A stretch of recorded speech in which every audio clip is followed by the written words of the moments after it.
Annyeonghaseyo. Okay, welcome back to my channel. That was me trying to say hello in Korean.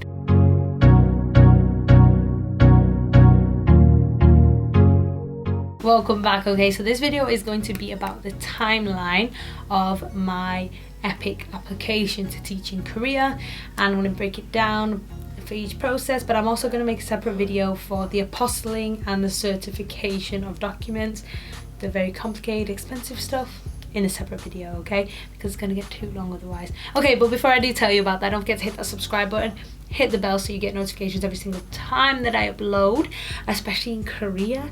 Stay tuned, give me that thumbs up and a comment in the comment section below. Okay, and follow me on my social media, on my Instagram and my Twitter. I will be posting daily about my life in Korea. So I wanted to get a new job basically January 2019, okay, beginning of the year, but I'd been in this school for about 3 months, knowing that I wanted to move by January.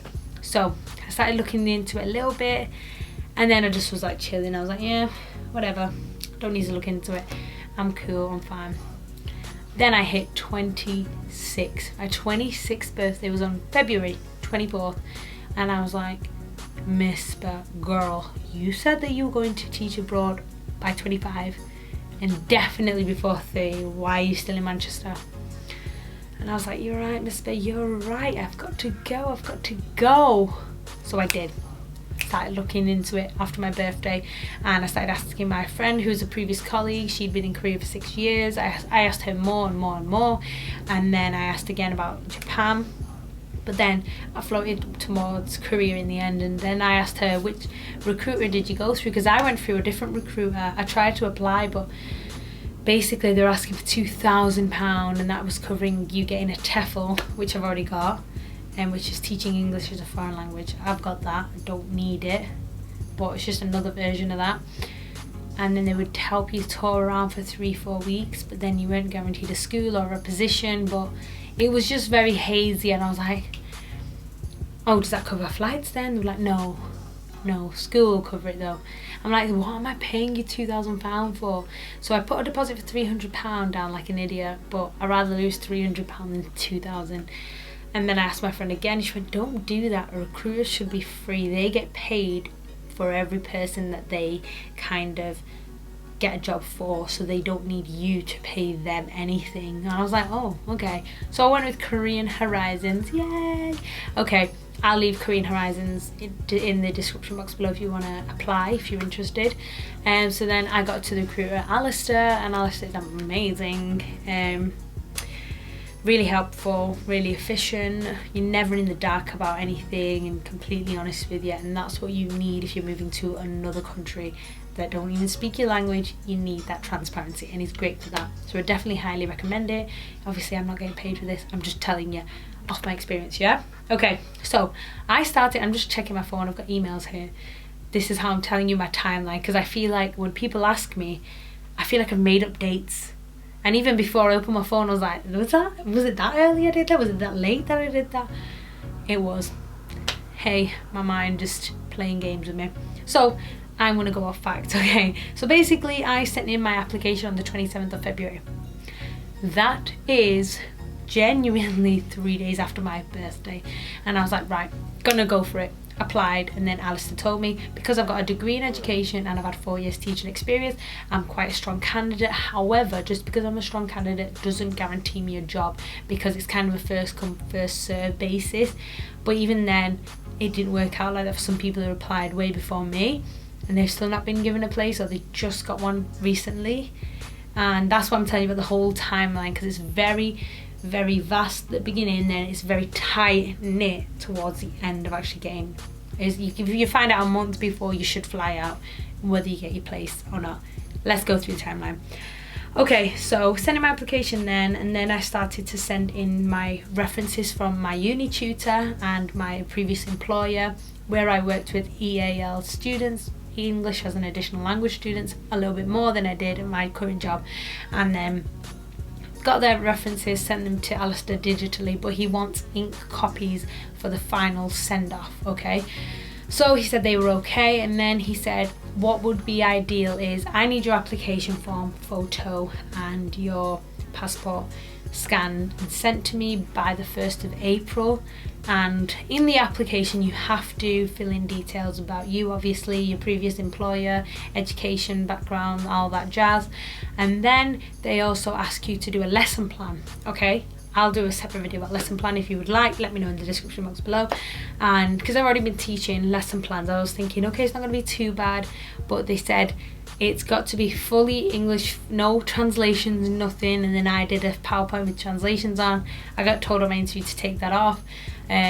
But my recruiter also said my application needed this changing, that changing, that changing, which is good. So he will, so if you finish your application, you send it off to your recruiter, they should check it, send it you back, tell you what you need to edit anyway, so you don't have to worry too much about it being terrible or anything. Because even me, I get nervous, and I've been teaching 4 years and I had stuff to improve. Don't think that I didn't. And they were like, no, it needs to be conversational. It's a conversational lesson, minimal writing really, more about reading, speaking. My scenario was going to a doctor's surgery, and I had a few things to tweak on it, and then I did that, and then he said it needs to be done properly and completed by the 1st of April. So I had a month to do it, and I was tweaking it over the month and sending it, and then by the 1st of April it was sent off. And I was told the end of March to start getting my documents ready. And what we mean by documents is, I'll put it on the screen and I'll also say it as well. Your documents are, you need a certified copy of your degree, so it's a copy, not the original. Don't send the original, you won't get it back. And this is another thing, you will not get these documents back, so they are to go there, stay there under your file, they keep them, okay? Then you get the 2 original references from, it has to be 2 different places, so university and employer. It doesn't have to be the current employer, because I didn't get mine from a current employer. And it needs original ink signatures, that's what needs to be sent to them. But like I said, you could send the digital one to your recruiter so they can approve it, but the original one needs to be sent. Then you need the proof of employment letter over the past 2 years. So if you're currently working somewhere, they want that proof of employment, especially if you're working in school. If you're working in school, it's so that they can approve your payment. You will be paid more if you have experience teaching. If you've got qualifications for teaching, you'll be paid in the upper tier of payment. So get that proof of employment in if you are already working in a school, because it guarantees you a higher pay scale. Don't miss out on that, okay? Then you need 2 sets of university transcripts, but they have to be in envelopes that are university envelopes, and they are sealed and they don't get opened, because if they do get opened by yourself, or maybe like DHL or whoever you're sending it with, then EPIK won't accept them. And then you need a CRB check, which is a criminal record background check, okay, all that jazz. But it has to be, like, I'm already a teacher, so I already had one. However, they need a new one. Like the 3 to 6 months of you going out there has to be pretty new, okay? So that's why you need to order another one, and again, you won't be getting it back. So the next thing that you need is a birth certificate, and your birth certificate, again, don't send your original one, it goes without saying, okay? Order one from HMRC or wherever it is in your respected country, so you get the birth certificate apostilled, okay? So again, separate video for that. So Alistair told me that I need to get all those documents signed, apostilled, certified before mid-May to end of May, because that's when the interviews roll out. And I was like, okay, so beginning of March I started applying for stuff. I rang birth certificate, they were like, it takes 4 to 6 weeks, there's been an influx, there's been this and that, and something happened to people's records, so it's taken us longer than usual. It used to take us 2-3 weeks, but it's 4 to 6 weeks. And I was like, girl, you better send that ASAP. So I was waiting 4 to 6 weeks for my birth certificate, and that was the last thing to arrive, which is fine. So then I used a apostilling and certifying company online for most of my documents, and again, leave it in the description box below and it'll be in another video.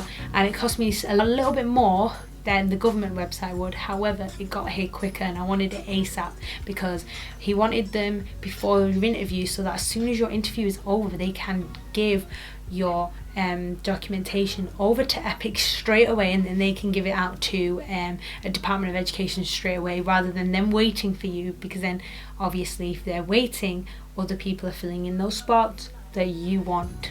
Okay, so that's very important. So 1st of April my application went out, So all my documents were completely sorted by middle of April. So I sent all of my documents off middle of April. I went through DHL. I did recorded delivery, got insurance on it because I was like, I'm not risking it. And that cost me £50 to send that off. Otherwise it would have been £30.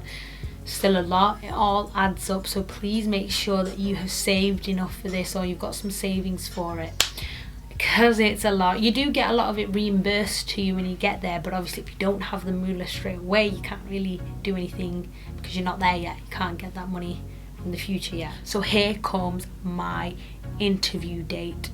17th of May, I get the interview email saying your interview will be on the 23rd of May at 2:40 p.m. Korean Standard Time. And I was like, okay, cool. I was like 3 a.m. for me, and it was the middle of Ramadan, so I was like, oh god, I can't fast on this day because I won't be able to wake up and eat, and then I won't be able to go to work the next day, and I don't want to miss a full day of work because of an interview and because I'm fasting. That's not fair. So I was like, okay, I'm not going to fast on that day, I'm going to be prepped for this interview. And then Alistair rang me the day before and did a mock interview with me, and then also he rang me about half an hour before the actual interview, checked if I looked okay, was I feeling confident, any questions. Brilliant. Had the interview. Then a week later I found out that I passed the interview, so I was so happy about that. And then I said, okay, so does that mean I've got a place? And they're like, no, that doesn't mean you got a place, that just means you passed the interview with EPIK, so the big organisation that have control over expat teachers teaching in public schools in Korea. And I was like, okay, first step done. I thought the other things were the first step, but this was the first step. Okay, so then 17th of June I got my employment offer. They said, thank you, you have now got the job in this high school in Sejong. Normally they don't tell you the school, or if it's high school, middle school, elementary, they don't tell you that until you get to Korea and until you get to orientation. But fortunately for me, my recruiter was able to tell me, and I was like, sorted, got school, you can tell me, that's amazing, and I'm really happy to find out. Then on the 28th of June I got an orientation email about what to expect, and then I got my contract. Now this is still where, so even though I got the job, I still didn't tell people until this contract was dealt with, because you've got to wait until your employment contract comes in. So I had to wait, what was it, about 3 weeks until I got my contract, and that was only the digital contract. So I got my digital contract 3 weeks later at the beginning of July, and once I got my contract details, they said, okay, I'm going to send out the original contract now, I'm going to send it out to you, which took a week. So that took us to mid-July, and that's when I started to tell people when I got that contract in my hands. I was like, okay guys, I'm going to Korea. I started telling everybody. I told some people a bit earlier, but I didn't tell anyone more earlier than June. Not even earlier, yeah, that was I think the earliest I told a few people, but not even that, because I was like, even then when I told them, I was like, I still don't know if I've got the job though, I still don't know if I'm secured a position yet. But I'll keep you posted. And like, how do you not know if you're going to go in 2 months, in a month? How do you not know? I'm like, I just don't. This is how EPIK works, okay? So then I got my contract mid-July. Then after you get your contract, you must apply for your visa, and visa is another process. So for your visa, you need a photo, you need your passport, original passport to be sent, but they will send it back, but that's only if you send a return envelope, and they will return it to you in that envelope. And then you need to have, there's an application form, there's a checklist that needs to be in there, and there's like an Ebola clarification to say that you've not got it and you've not been to countries that have it in there too. Okay, so you have a couple of things that you need in there in a pack. You send it off to the embassy, or you can actually hand it in. If you hand it in, it takes 5 days to process, but I don't live anywhere near London, and also I was in school still, so I was like, I can't get out a week off work at the end of term. We can't take term time off in schools, you can't book days off, you can't. So I was like, I'm going to send it by post. So they say it takes 10 days by post to sort out your visa. However, for me it took 8 days. Sorry, battery died, and then lighting change, and it arrived by the 19th of July. All fine and dandy, but as soon as I got my contract in my hand and sent off for visa, then I booked my flights and it was all sorted. So literally end of July was when everything was definitely secured, and then I'm flying out 3 weeks later after my visa's sorted, and it's crazy. It's a whirlwind. It's a slow process at the beginning, but again, you're not guaranteed it at any point. There's still people waiting.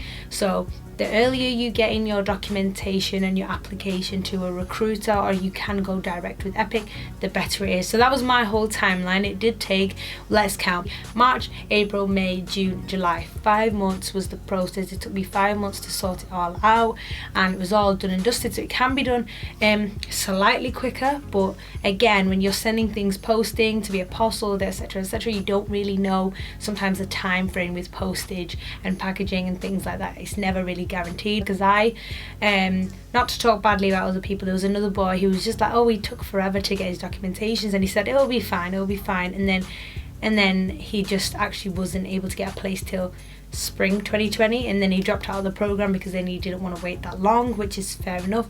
But listen to your recruiter, get your stuff done ASAP if you would like to go as soon as possible. Okay guys, thank you so much for watching. I really hope you enjoyed this video. Comment in the comment section below anything you want to know question wise about me going to Korea or about the program itself, and I will get back to you ASAP. Thank you guys again for watching, and I'll see you in the next one.